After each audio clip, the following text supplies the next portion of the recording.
जिंदगी का कोई पता नहीं।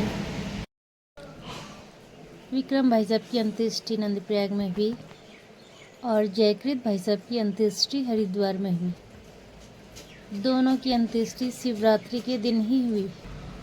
भगवान दोनों महान आत्माओं को अपने श्री चरणों में स्थान दे।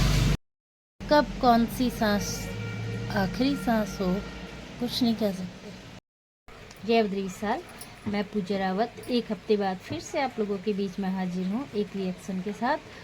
और सबसे पहले माफ़ी चाहूँगी आपसे कि बीच में इतने टाइम तक मेरी वीडियो नहीं आ पाई, क्योंकि मेरे को ना टाइम मिल पा रहा था, ना एडिट करने का टाइम मिल रहा, ना कुछ मिल रहा। तो इस वजह से बना ही नहीं पाई। वीडियो तो बहुत सारी बना रखी, लेकिन एडिट नहीं हो पा रही हैं क्योंकि टाइम ही नहीं मिल पा रहा दुकान से, घर से।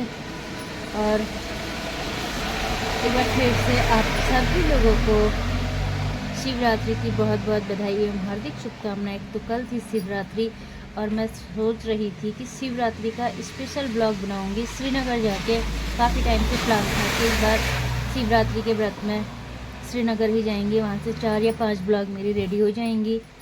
लेकिन किस्मत को कुछ और ही मंजूर था।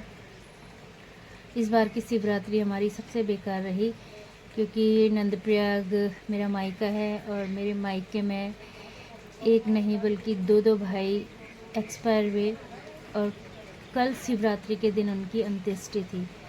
तो इस दुख की घड़ी में मुझे नहीं लगा कि मैं ट्रैवल करूं या अदर कहीं जाके किसी का ब्लॉग बनाऊं, और वहाँ पे भी मेरी ब्लॉग बनाने की हिम्मत नहीं है, वरना कई लोग तो बनाते हैं।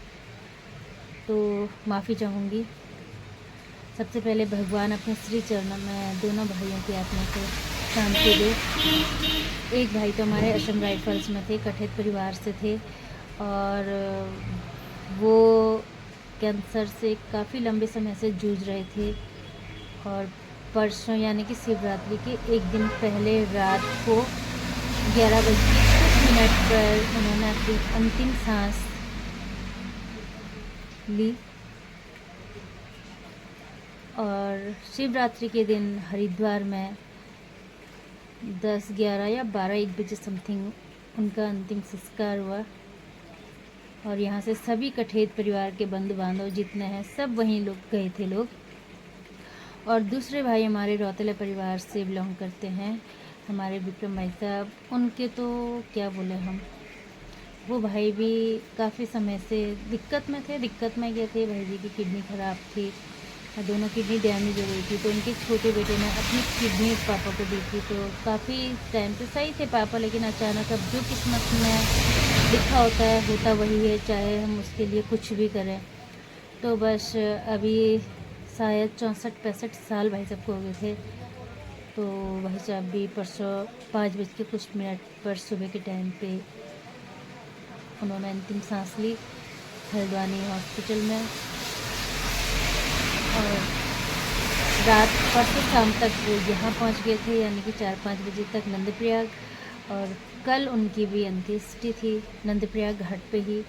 तो इस वजह से मेरा कुछ भी मन नहीं किया कहीं भी कुछ भी करने का, कुछ भी बनाने का या वीडियो या कुछ भी। कोई देश या व्रत को हम बहुत अच्छे तरीके से सेलिब्रेट करते हैं शिवरात्रि के व्रत को, क्योंकि साल भर में एक एक जो त्यौहार आते हैं वो बहुत अच्छे से हम लोग मनाते हैं।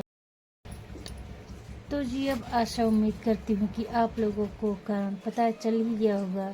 तो आगे बात करते हैं मोनिका की, यानी कि जो हमारी केदारखंड की सुप्रसिद्ध ब्लॉगर है मोनिका ने आखिरकार बता ही दिया कि वो अपने लोगों को क्यों वीडियो में नहीं लेती है। तो उसने कुछ दिन पहले एक कम्युनिटी पोस्ट डाला था Q&A करके कि आप लोगों को कुछ सवाल होता आप लोग प्लीज़ ज़रूर बताइएगा, मैं आपके सवालों के जवाब दूंगी। तो उसमें काफ़ी सारे लोगों ने तो वही आरती की सगाई से लेके सवाल खड़े किए थे, पूछे थे। और कुछ लोगों ने ये कहा था कि तुम अपने परिवार के किसी भी मेंबर्स को, चाचा ताऊ हो गए जैसे, इनको कभी वीडियो में नहीं लेती हो, ऐसा क्यों। तो उसने बहुत बखूबी जवाब दिया था, जिसका कि मैं भी समर्थन करती हूँ।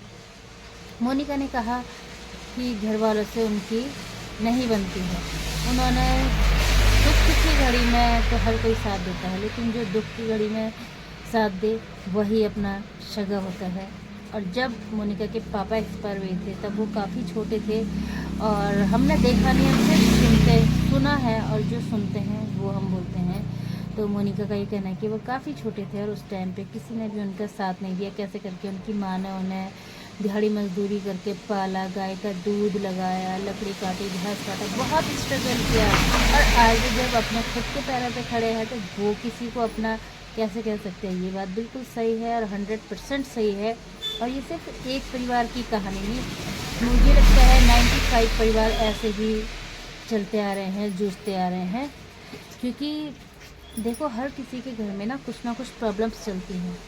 सोशल मीडिया में कोई भी लाना नहीं चाहता, मोनिका भी उसे नहीं लाना चाहती, लेकिन लोगों ने इतना मजबूर उसे किया कि हर बार एक ही सवाल, हर बार एक ही सवाल, हर बार एक ही सवाल, घूम फिर के लोग वहीं पे अटक जाते हैं।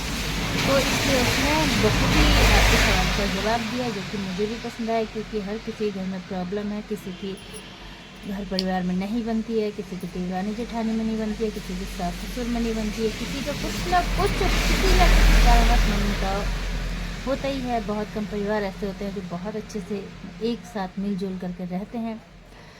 तो आप लोगों को कैसी ये वीडियो लगी ज़रूर कमेंट्स बॉक्स में बताइएगा। और आज की वीडियो ज़्यादा नहीं बनाएंगे क्योंकि मेरा मन नहीं कर रहा है, लेकिन काफ़ी टाइम से मेरा चैनल बंद है, एक हफ्ते से वीडियो नहीं आई तो चैनल बंद ही बोलेंगे, जिसके लिए कि मुझे वो भी नुकसानदायक है। अगर बहुत मुश्किल से मैंने चैनल अपना ग्रो किया, मोनेटाइज किया, गूगल एडसेंस पिन अपने हाथ में लिया, उसके बाद अगर मैं चैनल को नहीं चलाऊंगी तो वो मेरी सबसे बड़ी गलती होगी। और तो चलिए मिलते हैं नेक्स्ट और नए ब्लॉग में, तब तक के लिए जय बद्री विशाल।